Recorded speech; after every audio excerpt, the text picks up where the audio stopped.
Hey, good evening, everybody. I just wanted to share some information that I got off the Smithsonian history website called Retracing Slaverys Trail of Tears. Now, let me tell you how I got to this website. First of all, I wasn't looking for it. I was on a video and they were talking about another subject, and I was trying to look up that subject to get some information on it for myself. And I came up on this information right here. Now, I have heard a little something about it concerning a part of our history, but it's not in our face like we were slaves. That they put that just right on top of everybody's nose. Okay, so let me just I'm gonna read a little. I'm gonna talk a little. I'm gonna read a little about this too. So, um, uh, there was a letter found dated from April the 16th, 1834, from a man named James Franklin in the Chaz, Mississippi, to the home office of his company in Virginia. He worked with a partnership of slave dealers called Franklin and Armfield, run by his uncle. Okay, so let me put my disclaimer out here. This is specifically directed towards people who think all of our people got here off the bottom of a slave ship coming from Africa 400 years ago, or whenever, 300, 200 years ago, whatever you think. This is directed towards you, okay? But I know a lot of people who know that they are indigenous are going to listen, and they're going to recognize the hijacks, okay? But this is for you, okay? So I just want to put this history down uh, uh, for you, and we'll go from there. All right, so let me read a little bit more to you, okay? Scholars of slavery are quite familiar with the firm of Franklin and Armfield, which Isaac Franklin and John Armfield established in Alexandria, Virginia in 1828. Over the next decade, with Armfield based in Alexandria and Isaac Franklin in New Orleans, the two became the undisputed tycoons. I want you to listen real close. What I'm about to say. Of the domestic slave trade. Let me read that again. These two clowns became the undisputed tycoons of the domestic slave trade, United States of America, okay? So let's go further. All right. So I wanted to really make sure you all heard and understood domestic slave trade, because domestic slave trade was very different from the transatlantic slave trade, which both occurred, okay? So, but I just wanted to just drive that home, all right? So, what was this company all about, okay? So, this was about a plan to force a march overland from the fields of Virginia to the slave auctions in the Chaz, Mississippi and New Orleans. These two men, Franklin and Armfield, had caravans. They employed stringers and headhunters. Okay? All right. Moving forward. Now, these are the people who these people are calling slaves in on one page, in one paragraph rather, and saying this about these people on another in another paragraph concerning the types of people that they I'm gonna say kidnapped. Let's read a little bit. The company's agents sent people down to Franklin and Armfield's slave pens. In other words, these people disappeared in Alexandria, just 9 miles south of the U.S. Capitol.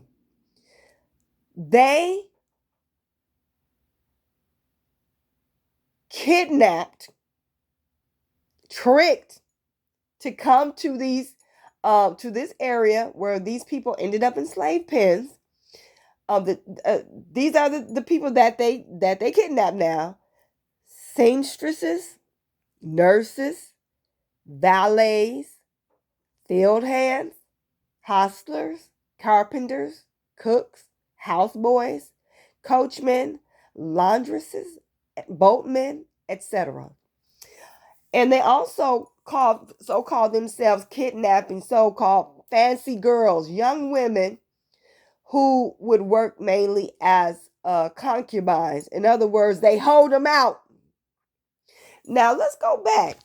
A nurse that was a slave, a carpenter that was a slave. No, these people were not slaves in Virginia. They were very free, okay?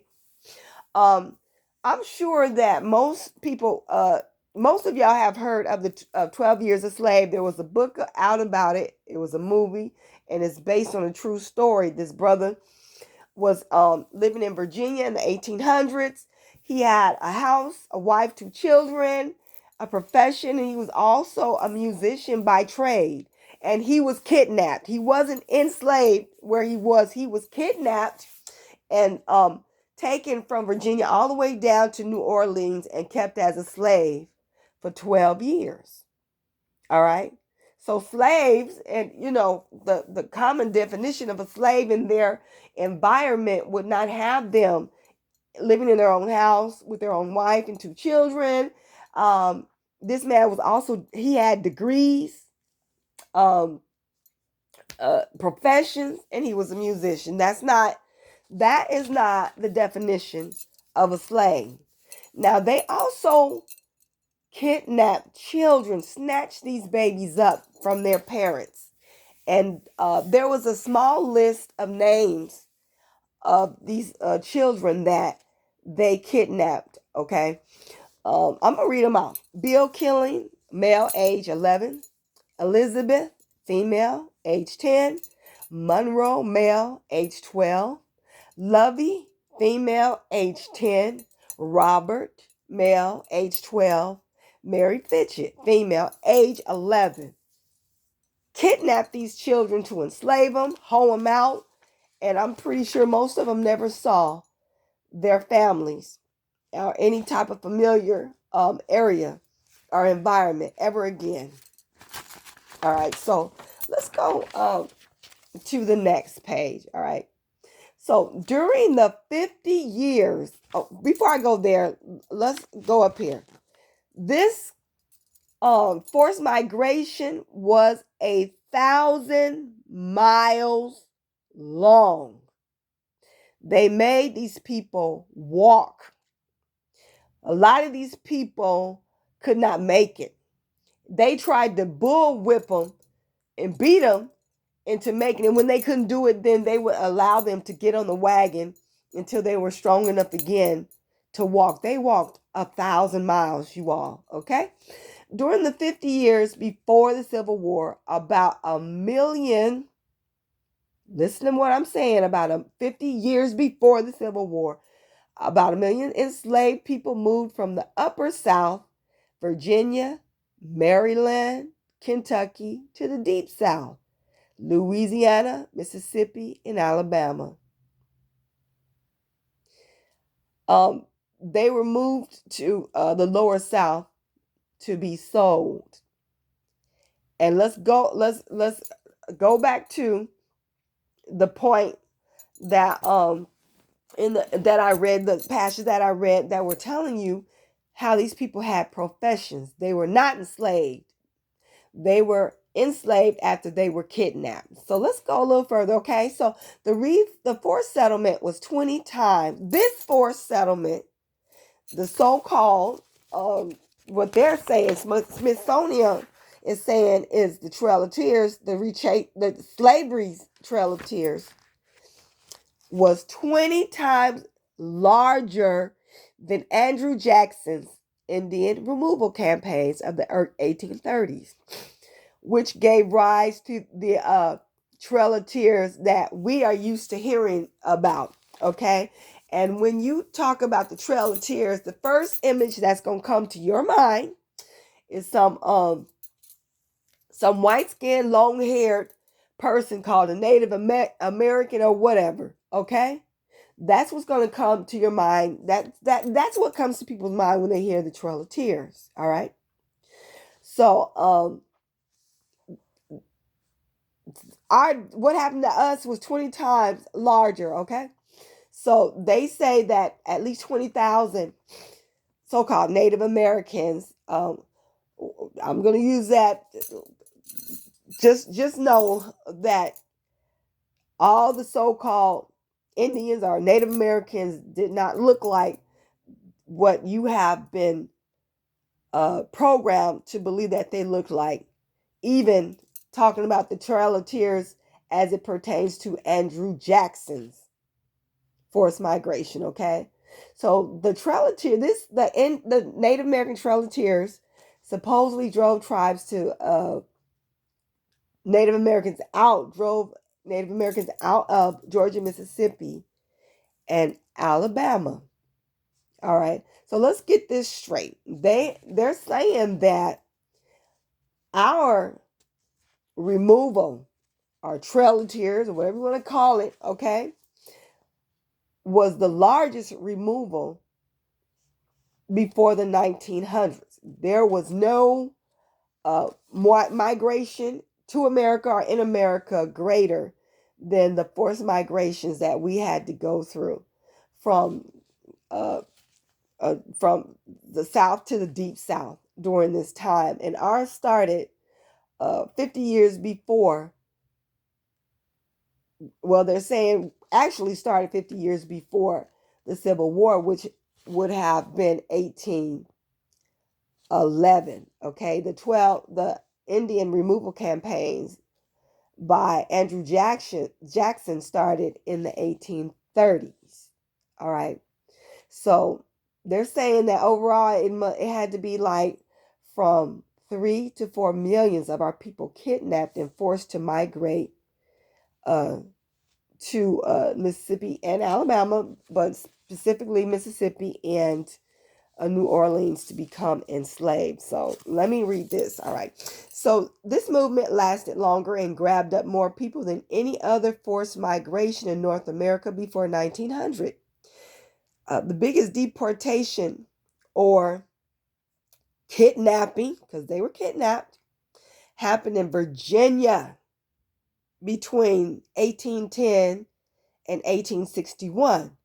But in 1857 alone, the sale of people in Richmond amounted to $4 million, which would translate to $440 million today. All right, moving on. There are a lot of historians who know about this history, but it has been hidden. Why would they hide it? It's supposed to be about the slaves brought from Africa. They were enslaved anyway. Everybody knows that. So why would they try to hide this little detail? Okay, the indigenous people who are conscious of the truth of the history know exactly why. Okay. So, yeah, they tried to bury this story, but the truth is coming out. The truth is coming out. All right, so let's read this a little bit. All right. The story of the masses who trekked 1,000 miles from the tobacco South to the cotton South sometimes vanished in an economic tale, one about the invention of the cotton gin and the rise of King Cotton. It sometimes sank into a political story, something to do with the Louisiana Purchase in the first Southwest, the young states of Alabama, Mississippi, Louisiana, and Texas. Now, if I read this right, why in the world would they have to kidnap our people from Virginia if they were bringing in millions of Africans from Africa to pick cotton, which became the number one crash crop in America at this time. Why would they need millions of us if they had millions of Africans that were coming over at the same time, or maybe they were already here? Okay, moving on. All right. But before then, I want to remind you that this is the domestic slave trade, or kidnapping and relocation. All right, this is not about the transatlantic, okay? Slave trade. All right. So this is about the slave auction advertisement, okay? So at the end of the slave trail, there was always auction advertisement talking about Virginia and Maryland Negroes. The words Virginia Negro signaled a kind of brand.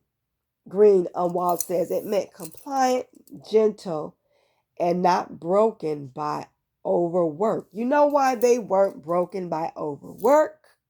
They weren't slaves. They were not even used to being worked and treated like slaves. They were people living as normally as people do.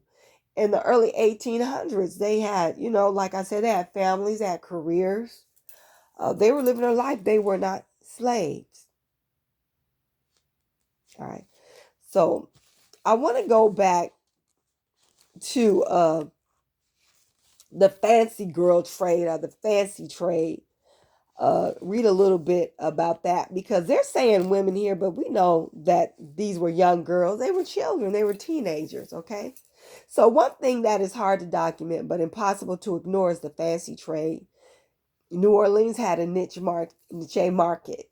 The fancy trade meant children sold as forcible sex partners.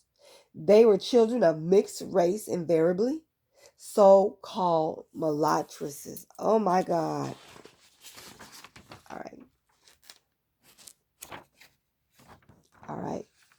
So that's it. I just had to share that with you. I've read pieces about this here and there. I've heard pieces of this history here and there, but never really put into perspective for me, until I saw that it was kind of like being compared to the Trail of Tears, which it was a Trail of Tears. They were kidnapped, separated from their families, um, forced to walk thousands of miles. A lot of them didn't make it. You had children who no longer had their mom and dads, people who would no longer ever see their children, their homes again. It was a Trail of Tears of sorts, okay? So by calling it Trail of Tears, I'm not trying to demean the what we feel is the Native American Trail of Tears. I'm not trying to demean it or lower its value or reduce the pain and suffering in any form or fashion, okay? The Indian Trail of Tears, I think, started in 1831 and lasted to till 1838, and it was horrific in itself. But this trade was one. This forced migration and kidnapping was one that the Trail of Tears, concerning who the so-called Native Americans, can't even compare to, and it's not even talked about. So we had our own Trail of Tears, all right? And like I said, this is directed at the people who think every last one of us came from Africa at the bottom of a slave ship. I'm telling you right now, that's like 10 or 15% of our history. That is not our story. It's a chapter in the book of our story. Okay? I just wanted to let y'all know. Thank y'all for listening. Like and share this video, and good night.